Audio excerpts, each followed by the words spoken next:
The Dark Souls series has left its ubiquitous influence on games forever.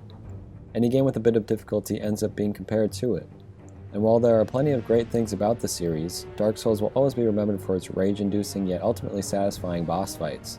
So when Elden Ring released this year, people rushed to purchase the game and see the brand new bosses that would be added. Some bosses will take a single try while others will take hours of practice just to barely survive. And that's great and all. I'm sure you'd love to hear who will be the worst to go up against or be a breeze to get through.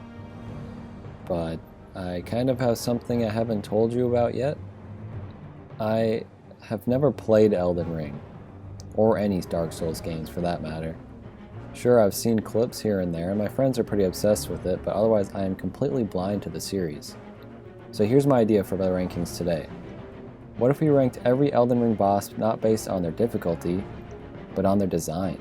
I am a graphic design major after all, so let's instead try to figure out which Elden Ring bosses are aesthetically pleasing and which leave me nauseous and wheezing. There are around 70 bosses in Elden Ring, which is just way too many for one video, so I'm going to split the list in half and see if you guys are interested in a second part. As tradition, I'm going to list all the bosses we will cover today. I've never seen this before, so it should be interesting. We have Malenia, Blade of Miquella, Soldier of Godrick, Abductor Virgins, Blackblade Kindred, Godskin Apostle, Mohg Lord of Blood, Adan Thief of Fire, Ancestor Spirit, Grafted Scion, Leonine Misbegotten, God-Devouring Serpent, Crucible Knight, Godrick the Grafted, Royal Knight Loretta, Commander O'Neill, Miranda the Blighted Bloom, Beastman of Farum, Azula, Mad Pumpkinhead, Patches, Bell-Bearing Hunter, Erdtree Avatar, Magma Wyrm Makar, Red Wolf of Radagon, Sir Gideon Ofnir the All-Knowing, Godskin Noble, Draconic Tree Sentinel, Fire Giant, Cleanrot Knight, Demi-Human Chiefs, Grave Warden, Duelist, Stonedigger Troll, Necromancer Garris, Borealis the Freezing Fog, Godfrey the First Elden Lord, and finally, the Elden Beast. Each ranking is my own opinion, and keep in mind I have no context for the backstory of each character. We are solely judging the book by its cover today. Without further ado, let's get into the rankings. We start with Malenia, who is clearly wielding the super cool Blade of Miquella. She's got a robot arm and a Thor-like helmet, and a red cape most likely soaked in the blood of her enemies. She's a girl boss, no doubt, no doubt. Therefore, I think we start with a strong A tier and move on. My first impression of Soldier of Godrick is seeing his orange and green color scheme. Not sure if this guy's heard of fashion before, but he certainly doesn't make the effort to. He's also just some guy in a very typical looking soldier attire, which causes the overall look to be worse than boring. Looks like we got ourselves a classic D tier. I cannot help looking at the Blackblade Kindred and not just seeing a big old Lego Bionicle. I suppose he is a gargoyle, but his wings are completely static, which ultimately makes him look derpy. His sword is pretty cool though, especially when it glows red, but I still cannot get over the proportions of this guy. I hate the texture he has too. Let's put him in C tier. I imagine it could be worse. After looking through the list and seeing a bunch of dark armor wearing dudes, it's really cool to see a character like the Godskin Apostle in a bright white robe. And have you seen him stretch? This guy's a certified citizen of Wyrmtopia. This Elastigirl move is just fun and makes me like him even more. The white fireballs are cool too, and the weapon fits the attire really well. I think I want to put him in S tier. I have no complaints. Mohg is literally birthed from a pool of blood. He seems to be a simp for Miquella though, so I can't really give him an S tier now. I must say, his weapon is incredible. I really can't tell what it's made of, but tridents are always a bonus. I'll be the first to say it.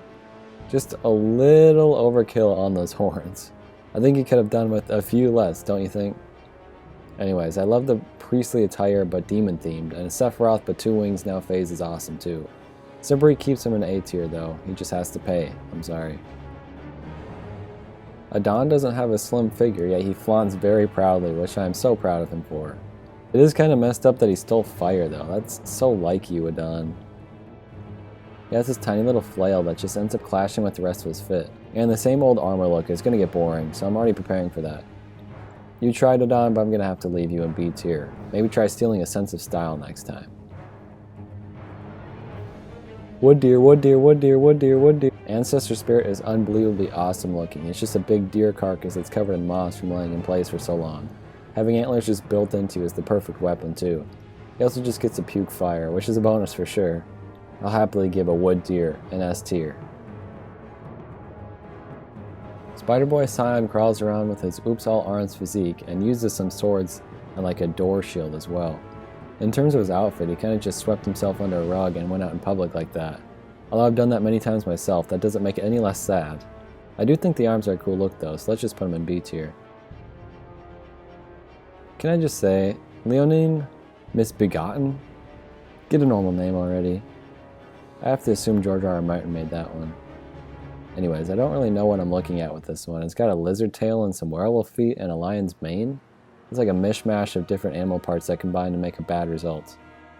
I'm also beginning to get sick of seeing people with just a sword, so any other weapons from now on will make me like them quite a bit more. This one is an easy D tier. A giant snake, immediately awesome. Snake with arms, kinda weird, maybe loses a little awesomeness. However, a snake wielding a sword is a fun idea, I suppose. But then the final wave came and I saw it was like made up of a bunch of tiny hands, and it's making my skin crawl just thinking about that. Also, the snake has like a human face on it. I'm getting more and more disgusted as we go. Quickly put it in B tier and let's get out of here. The Crucible Knight is so extra, he put a giant thorn in his shield. Other than that, he's a purple glowing knight. And just giving a knight wings because it looks cool is only going to get by so many times. I cannot allow this laziness to be rewarded. C tier. Again, I keep finding these characters who have the same motif as every other boss in the game. What's the similarity in this one? Oops, all arms. It can work, but it's overused. Learn something else, designers. There's more to cool characters than having way too many arms. Okay, rant aside, Godrick is the white-haired pretty boy with the body of 10 guys in a trench coat. For some reason, Godrick decides he needs to chop off some of his arms. He must have agreed with me that they were getting in the way. Then he suddenly just has a dragon arm. While it is insane, I do like him a little bit more with the dragon arm. I think C tier is good for Godrick too. Royal Knight Loretta, aka Ghost Lady on horse, yes please. Ghost Lady, yes, but horse? Yas. I wrote yas in the script. She also gets a cool spear, which I like quite a bit. Or maybe it's a lance, because she gets to ride a horse. Anyway, since she's transparent, there's not much else to say. But so far it seems pretty unique, so I'll let her go in A tier. Shaquille O'Neal gets promoted in rank, and it comes with a full set of armor and a cape. His axe is the most stunning weapon I've seen, and when it doubles as a flag, it's simply majestic. The armor part is pretty boring as usual, but the cape is really nice. The white feather aspect is always flowing as he attacks. I think middle of the road with B tier will be fitting. Who found this flower and just said, yeah, she looks like a Miranda. And it really is just a big pink flower. But what's wrong with that? As long as it isn't overdone, I think a concept like this is really cool compared to the countless knights in the game. Again, in terms of design, there isn't much to know because it is just a big flower. B tier. If I had to describe the Beastman of Farum Azula, I would have to say he is a Beastman. There's really no other better descriptor. He seems like he hunts animals and wears their pelts as clothing. I like the broadsword he's got too. There just isn't any part of him that stands out, feels pretty bland to me. I'll say C tier. I was excited to look at a guy named Mad Pumpkinhead. I was hoping for a jack-o'-lantern guy with like fiery breath and a viney body that crawls him around, but instead it's just generic big Elden Ring guy with a gold pumpkin head. Like, the pumpkin is not visually interesting, it's just preventing the guy from being able to see. And generally the only thing that differentiates this guy from a normal enemy is that pumpkin. Because I'm so disappointed, he gets D tier. Nate, you are a self-proclaimed Elden Ring professional, a connoisseur, right? Absolutely. Okay, well that's good. I'm actually just a masochist, you know. I thought you were gonna lie, but that's good. Since we're about halfway through the video now, I decided to have my friend Nathan, a professional Elden Ring player, go through some of my rankings and tell me what I did right, and, well, let's just see what he has to say. You got Leonine Misbegotten and the Pumpkinhead in D tier. Yeah, what's wrong with that? Well, there's nothing wrong in the game, it's kind of a sleeker look, and he's just flying all over the place with a giant sword. Pumpkinhead, I just like Pumpkinhead because he has a thing on his head. He looks funny. Blackblade Kindred in C tier is also interesting. I love to look at Blackblade Kindred. It's the gargoyle thing. In the video, I said he looked like a Lego Bionicle. That's fair. He does kind of look like a Lego Bionicle. B tier, yeah. We're going to have a problem, though. Uh-oh. Because I'm looking at that flower. Yeah. Why is that in B tier? Where should it be? D, what? I think Mohg deserves to be in A tier, and I think the first one there, Malenia, deserves to be in A tier. Mohg is just cool. He's the Lord of Blood. He makes blood rain down from the sky, has a giant trident, does interesting things, I think, with his sibling. That's his sibling? For me, looking at, maybe Mohg would be the only one I'd be willing to move up. I don't like any of the other ones enough to put him in S tier. Have you seen Malenia's second phase, though? I don't think so. So she's like, you've totally beaten me, and you're like, great, because that first phase was super difficult. And then she's like, nope, actually, I got a second phase. She goes up in the air, turns into a giant flower, hits the ground, blossoms. All of a sudden, she's naked and has wings. Okay, she's great. Godskin Noble? Yeah. Okay. I'd probably move him down to A, but you're pretty close on that. Okay, have you seen the noodle form, though? I have seen the noodle form. It's pretty cool.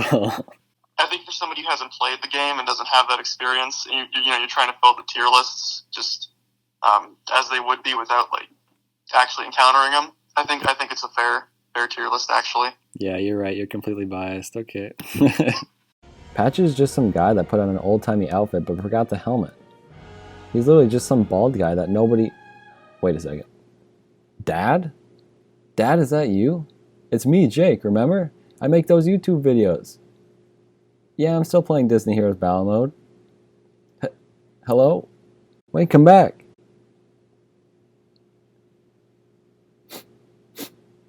D tier. For Daddy. D tier. D tier.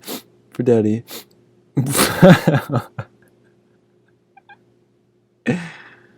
Where the F is this guy's bell?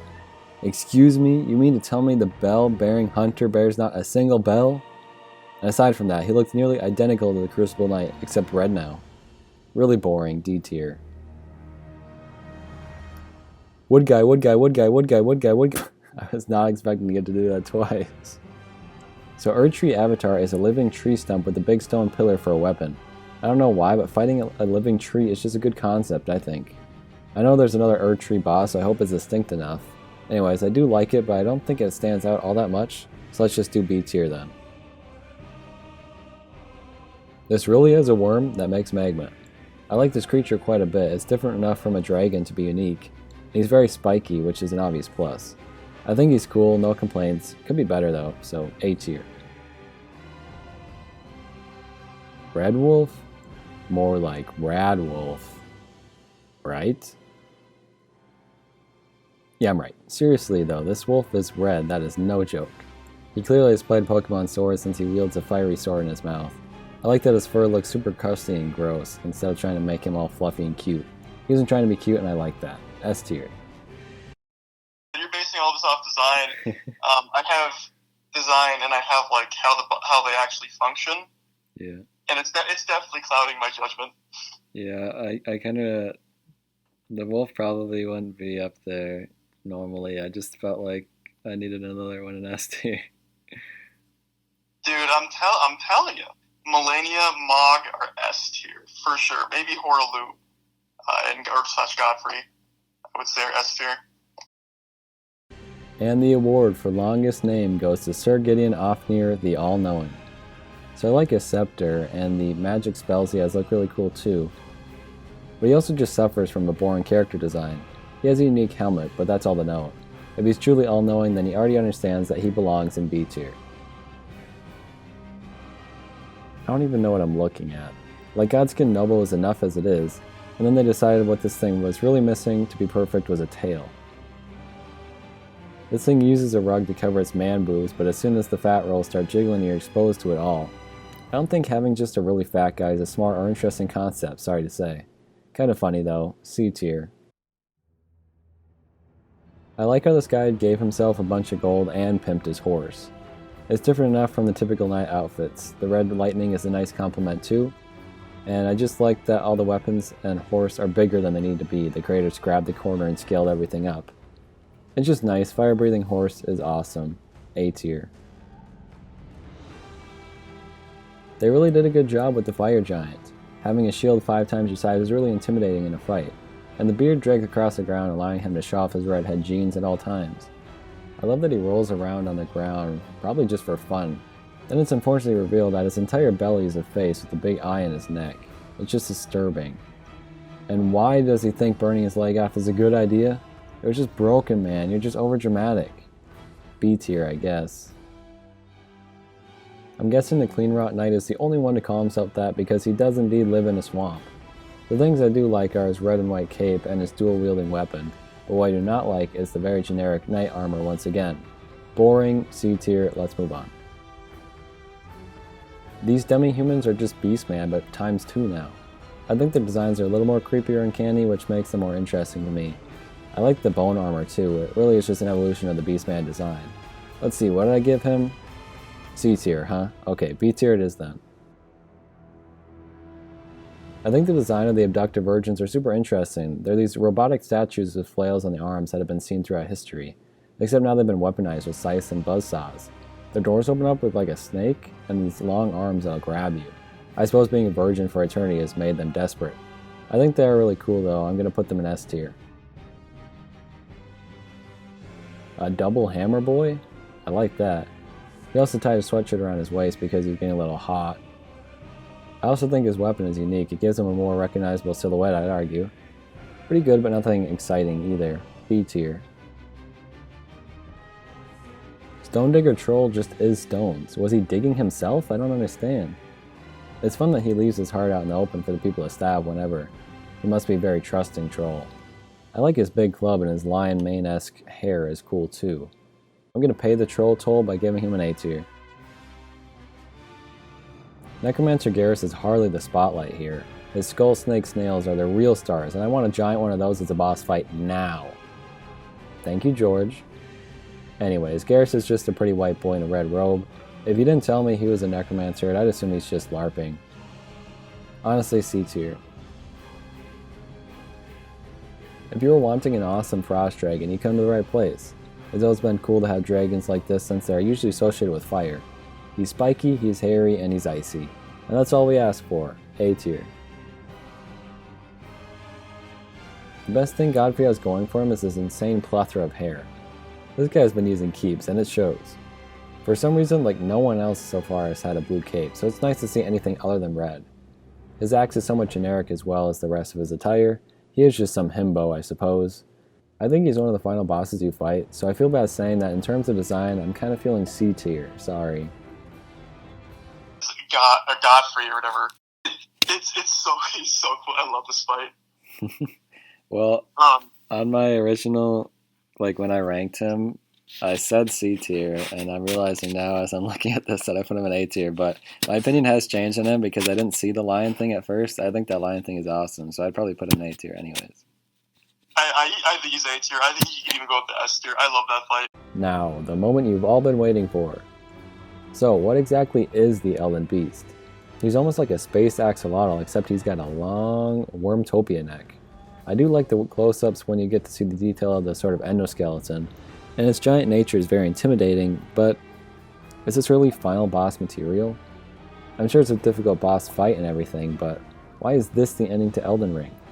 I feel like the amount of knights, creatures, and dragons we fought along the way have all been a similar theme, and now there's an otherworldly beast that we have to fight with no other name for it? I suppose it does fit the setting alright, and I really don't have any solid ideas for a substitution for it, but there have been some really cool designs today that this one simply does not compare to, sadly. Just a B tier, not bad, but not great. So, this has been ranking half of the Elden Ring bosses based solely on their designs. I ended up having a lot more fun doing this than I anticipated. I would definitely be open to doing the rest, but you're going to have to give this video some love first. And if you have a list of the ones I haven't covered yet, that would also be extremely helpful to me. Let me know if you agree or disagree with my rankings. Am I an idiot? Was this painful to watch? I sure hope so. Please rant about that in the comments as well. And of course, this video took a lot of effort and it's very different from my typical uploads. Is this something I should do more of? Did I do a good job? If I did, please like the video to show that you did like it and subscribe if you want to see me do more. Anyways, thank you guys for watching, and I will see you soon. Goodbye.